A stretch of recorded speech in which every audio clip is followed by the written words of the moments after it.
Hello everyone, today we're going to be making a simple one-handed sword, kind of like this. This is a sword that can be used in most fight groups out there. It's very simple to use, and I'm going to show you just one of the ways to make using a PVC pipe. If your group already has a specific way on how they want to make their weapons, then by all means definitely go with their way of making it. But if you're just starting out and you have no idea what to do, then you can follow this tutorial and I will go ahead and show you how I make a simple one-handed sword out of fairly cheap and common materials. Okay? The first thing you want to do is get all your materials together, and we're going to go ahead and go over that. Okay. The first item that you'll need is the actual weapon's core. In this case, the PVC pipe. I have here an 1/2 inch Schedule 40 PVC pipe, which I've cut into 31 inches. The 1/2 inch refers to the actual inside of the pipe. The actual pipe itself is about 1 inch thick. So this is going to be a one-handed sword, so I've actually cut out 31 inches of the pipe. The actual sword itself will probably be about 33 inches. Your mileage may vary depending on how long you want to make your weapon. So that's item number one. The second thing that we'll need is the actual foam itself. In this case, we'll be using a camp pad that you get from Walmart. It's called the Ozark Trail Camping Pad. This is commonly referred to as simple blue foam. There are many other camp pads out there. Many different kind of foam. You can experiment with those if you want, but for now we're just going to go with a very simple build, and that is using these kind of rules. They used to be $5, but they actually went up. It's now about $7.50. Okay, and now we need to talk about the glue. This is the glue that we most commonly use. It's called DAP Contact Cement. Okay, it comes in two different varieties. There's the green can and the red can. We need to get the red can because the green can dries too slowly and will not actually be beneficial for what we're trying to do. So one more time, it's DAP Wellwood Contact Cement. You can get the red can at Lowe's and possibly Ace as well. Maybe other hardware stores, depending on where you live. You'll have to take a look. But again, get the red can. Do not get the green can because the green can just will not dry fast enough. Okay. Then obviously we'll need our duct tape, very useful. And we'll also want to get some double-sided tape that you can get from Walmart. This is the double-sided carpet tape used for putting together carpets. Maybe optional, but really useful to have. Okay, I'll be bringing up more materials as the tutorial goes on, but for now, these are the primary things that we're going to work with. Alright, so before we get started on actual making the weapon, we'll need to go ahead and prepare our rod. And by that, I mean I drew out a couple lines where my hands is going to be. Depending on where you feel is comfortable, the distance might be different and the placement might be a little bit different. But for me, this is where I'm most comfortable at. So the blade is going to be from here to here, and I left some room at the end for my pommel. You'll also notice here that I got some tape at the end of my pipe. Now the reason for that is I actually have to go ahead and make sure both ends of the pipe are safe. And by that, I mean I cut out two little pieces of out of cardboard like this, and I'm just going to go ahead and tape them on the end of my PVC pipe to make sure that after you make the weapon, the foam doesn't actually get ripped up by the PVC pipe, resulting in a pretty gnarly accident. That's never happened before, but this is why we're taking precaution to make sure that something like that will not happen.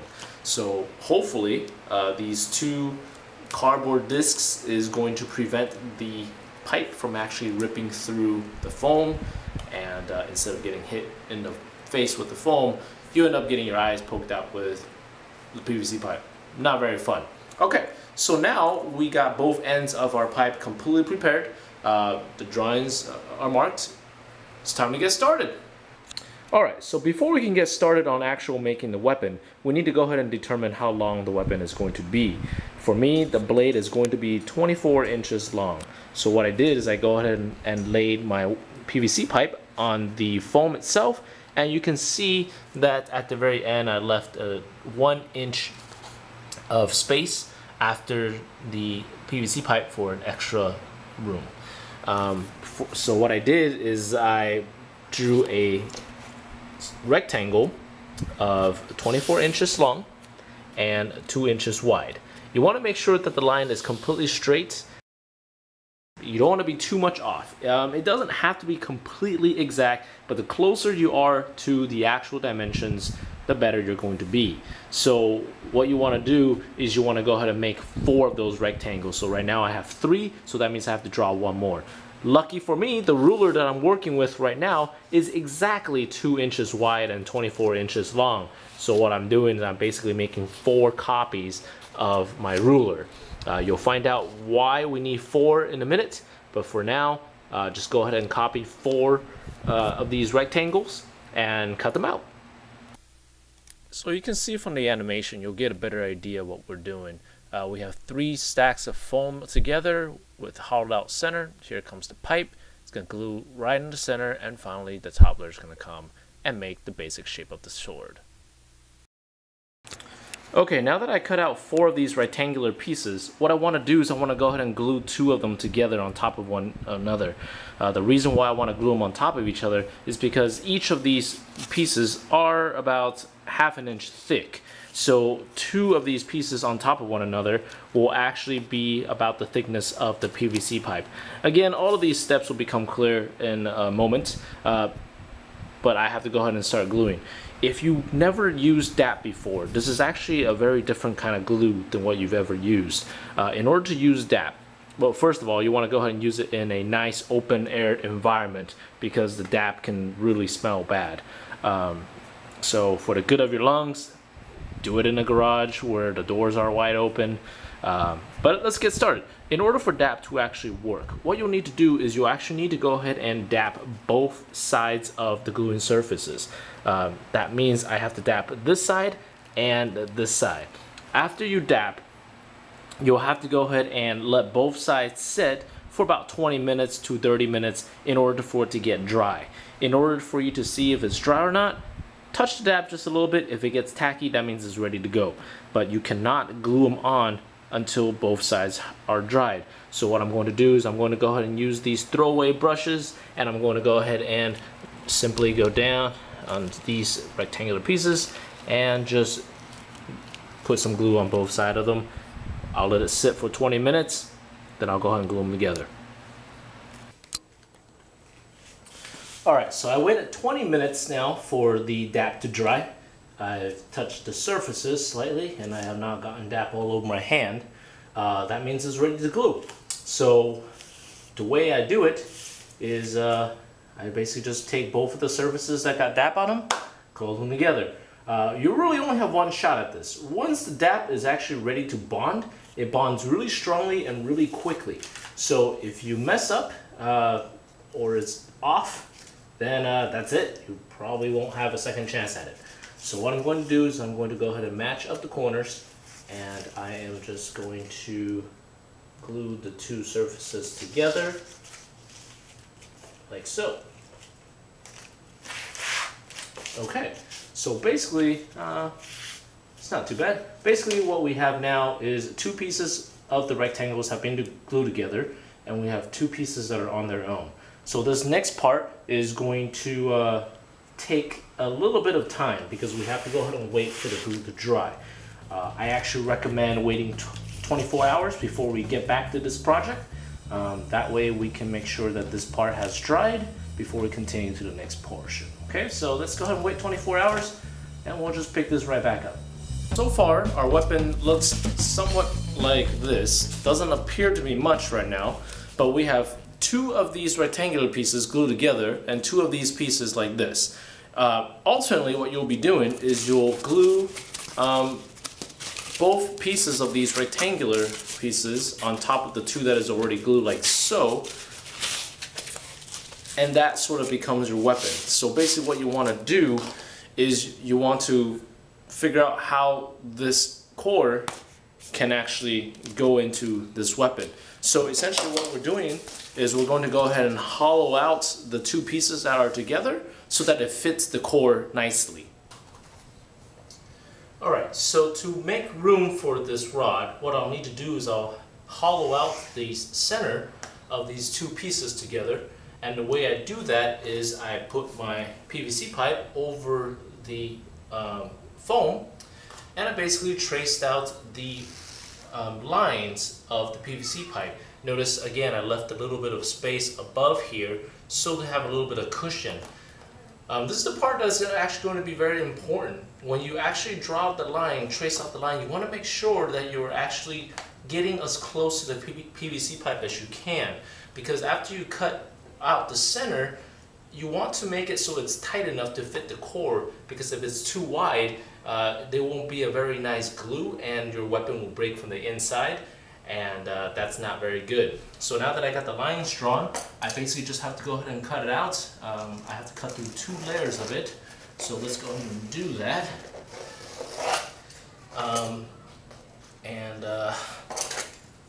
Once I get that cut out, simply go ahead and pull out the center like so.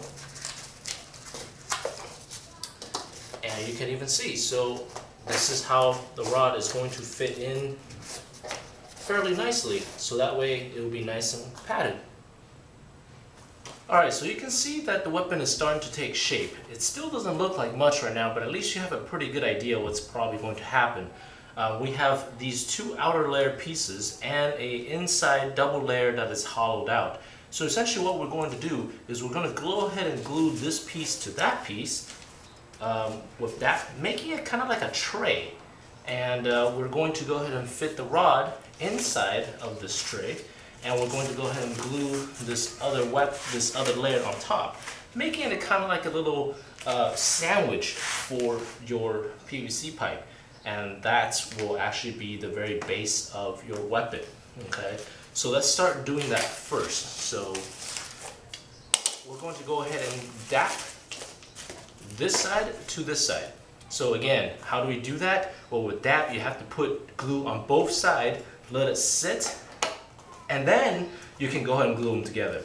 So what we're going to do is, again, I'm going to go ahead and use these throwaway brushes and just coat both sides of this with dap. And after I put dap on, what do? Wait about 20 minutes for the dap to dry. Once the dap is dried, you'll be able to go ahead and glue both sides of it together.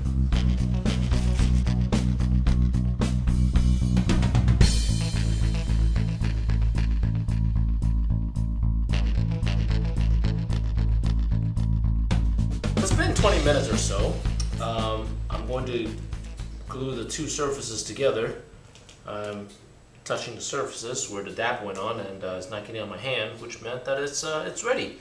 So in order to do this, what I'm doing is I'm basically matching the edges to the edges to make sure that I get a nice, as exact as I can. If it's not completely exact, well, you have to do your best.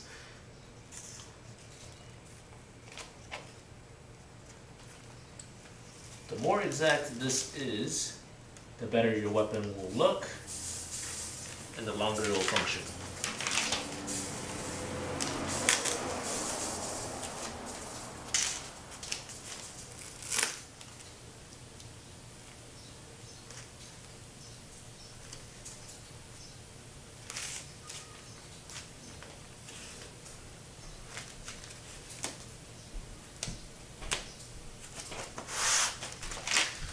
Alright, so as you can see, I've glued it together. There's a nice hollowed out tray now where the PVC pipe is going to be. Let's test it out one more time. Pretty tight fit, that's what you'll want, because if it's too loose, then again, there's not going to be a very good bond, and your weapon will most likely break from the inside. If it's too tight, then the weapon won't fit. But since foam will actually stretch, it's better that it's tighter rather than looser. So now what you want to do is you want to glue everything. You want to put glue on the ends, on this side, on the insides. You want to put glue on all around your core, and then you want to put glue on here so that you can actually close it up together. So that's what we'll be doing next. We'll be putting glue on there, inside, on the rod, on this side, and then once you do that, we'll wait 20 minutes. Put it all together. Alright, so I gave it some time. It should be drier now, and what I'm doing is I'm going to go ahead and put this rod inside the slot here. I'm actually waiting so that it's not as dry, so that way I can actually be able to slot it in, because if it's been too long, it would actually be too dry and the glue will adhere too quickly. So right now, hopefully it will still be good. So now it's in there, nice and tight. I'll go ahead and put the upper layer on top of that. And if you haven't gotten glue on your fingers, now is probably the time that you will.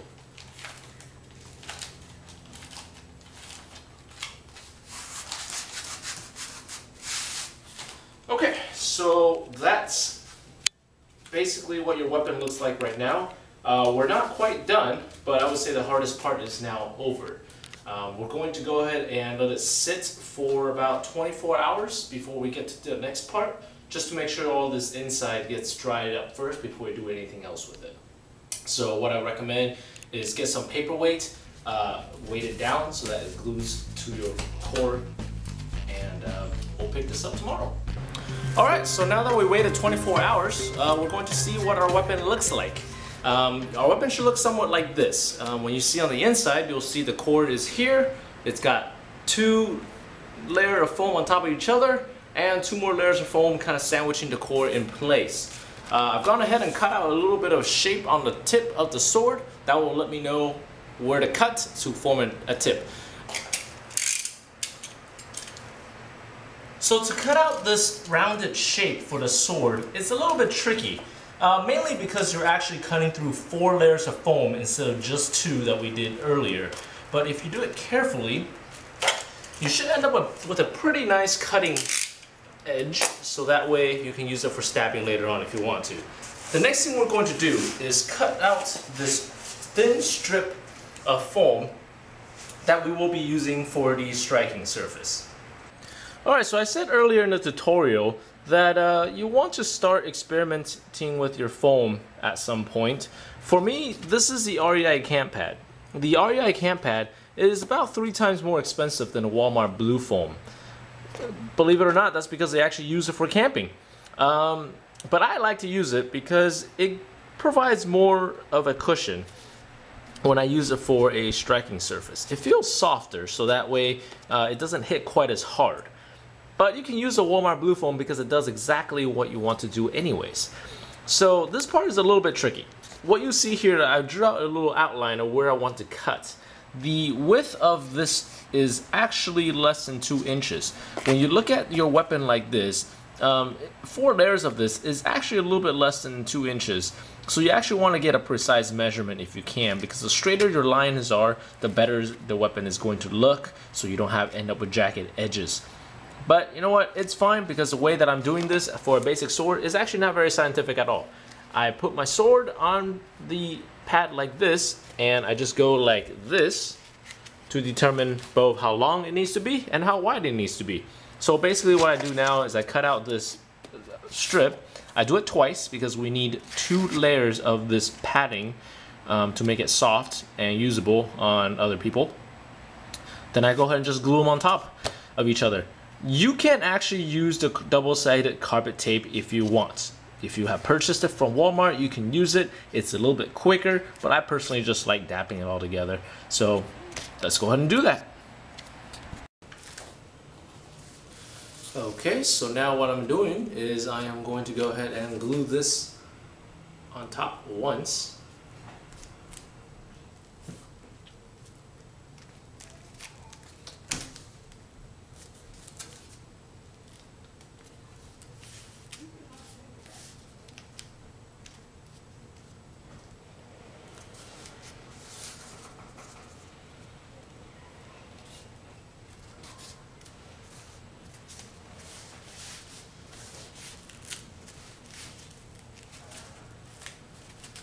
Okay, well, that's one. And we're doing the second layer. So the easiest way that I find to do this is to simply match up a single edge.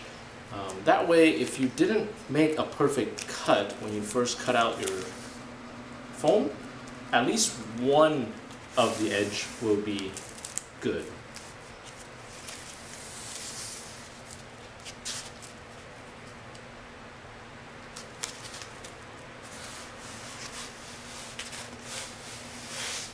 Alright, so now that I got this weapon done, we're almost done.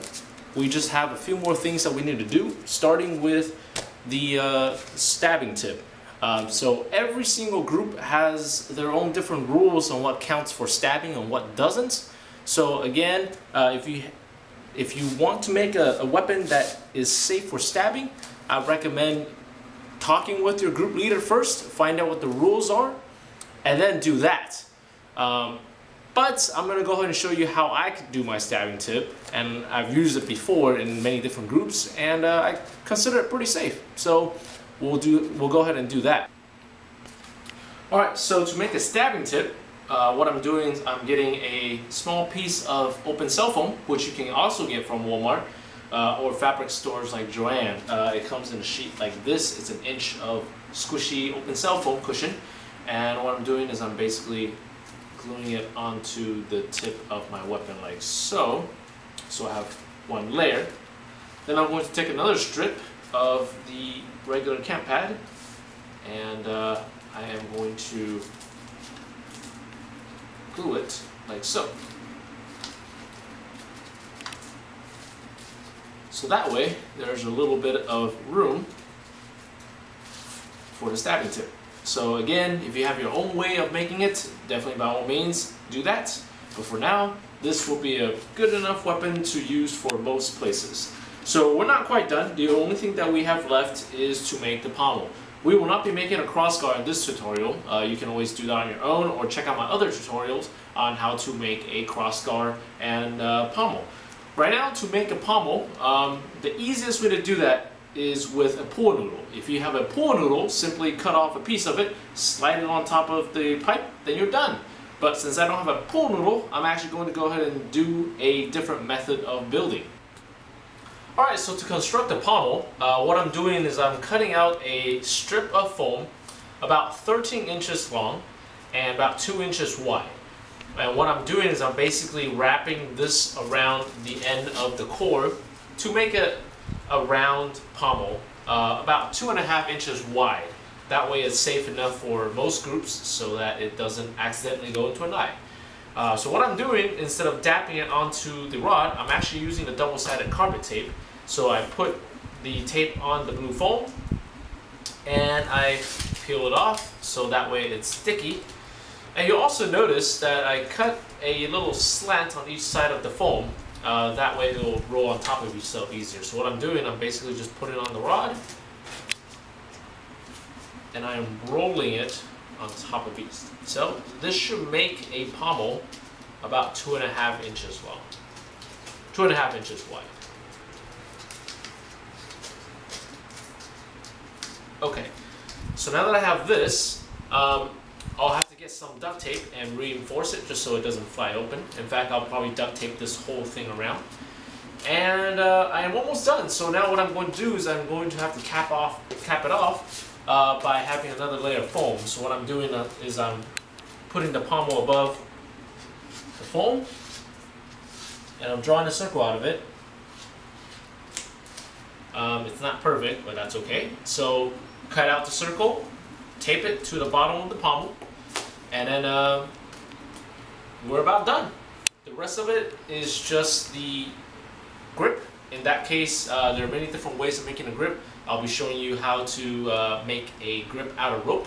That's the one that I like to use for it. But pretty much at that point, you have a pretty good looking weapon. So making a grip is actually pretty simple. What I'm doing is I'm actually just going to go ahead and wrap my grip with a thin rope like this. So I put double tape on my handle, and what I'm doing is very simply wrapping the rope around the handle, like so. Again, this is only one way of making a grip. I'm sure everyone has their own special way of making it, but this is what works for me, and I really prefer this grip. It's very comfortable, and it lasts a long time too.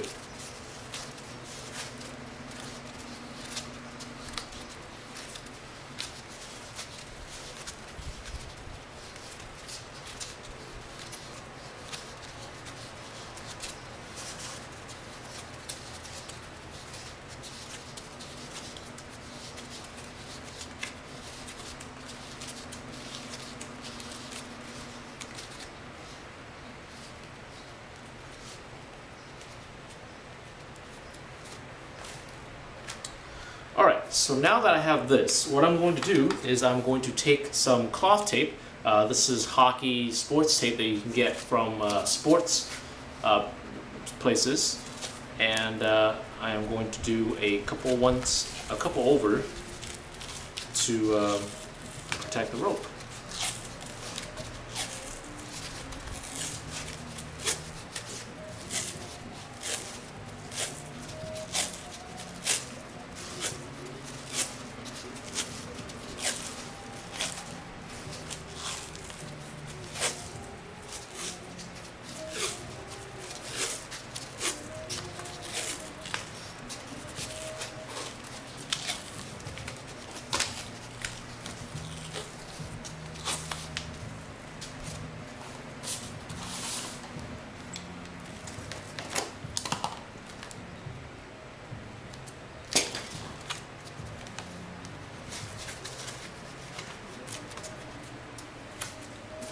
And there you have it.